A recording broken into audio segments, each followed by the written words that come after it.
Jain sir. जय sir मेरा नाम आदित्य मिश्रा है। मैं मध्य प्रदेश का रहवासी हूँ और मध्य प्रदेश का आर्डर मुझे अलॉट हुआ है। सर मेरी फील्ड ट्रेनिंग इंदौर में हुई। सर मैं अपने फील्ड एक्सपीरियंस को खाकी वर्दी जो इसको हम बड़े गर्व से पहनते हैं उससे जोड़ के देखता हूँ। सर मैंने एक बड़ी अहम चीज़ सीखी कि ये सिर्फ एक कोई भव्य परिधान नहीं है, परंतु अपने साथ जिम्मेदारियां और उत्तरदायित्व भी लेके आता है।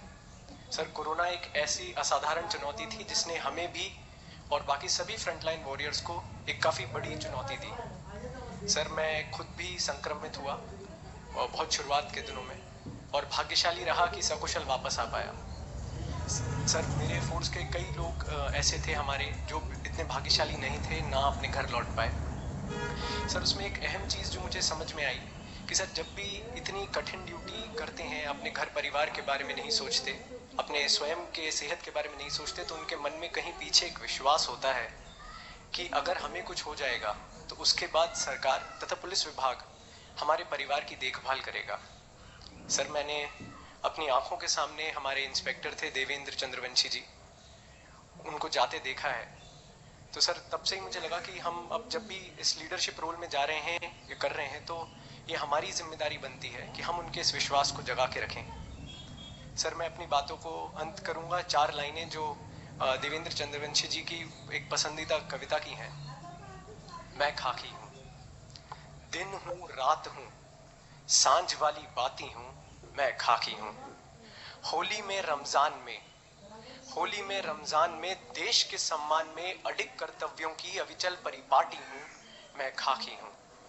कभी आहत हूँ, कभी चोटिल हूँ और कभी तिरंगे में लिपटी रोती सिसकती छाती हूँ, मैं खाकी हूँ। जय हिंद सर। आदित्य जी, आपने इंदौर में काम किया तो जो पुलिसिंग की दुनिया का काम होता है उसका तो शायद आपको अवसर नहीं मिला, क्योंकि इंदौर के ऐसे संकट के कालखंड से गुजरना पड़ा और ज़्यादातर हमारे पुलिस बल के लोगों को सबसे पहले इस वायरस का शिकार होना पड़ा और सबसे ज़्यादा इंदौर में बड़ा मैं भी अनुभव कर रहा था कि ये संकट कहीं गहरा न जाए। और लेकिन इसके बावजूद भी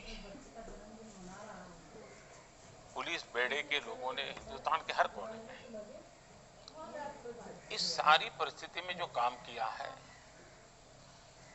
उस काम का अपना महत्व है, समाज को उसका अपना लाभ है, लेकिन एक बहुत बड़ी बात हुई है और मैं समझता हूं कि ये पुलिस बेड़े की बहुत बड़ी पूंजी है। इसको कैसे हम संभालें, इसे संभालने के लिए हम इंस्टीट्यूशनल अरेंजमेंट क्या करें, और वो क्या है?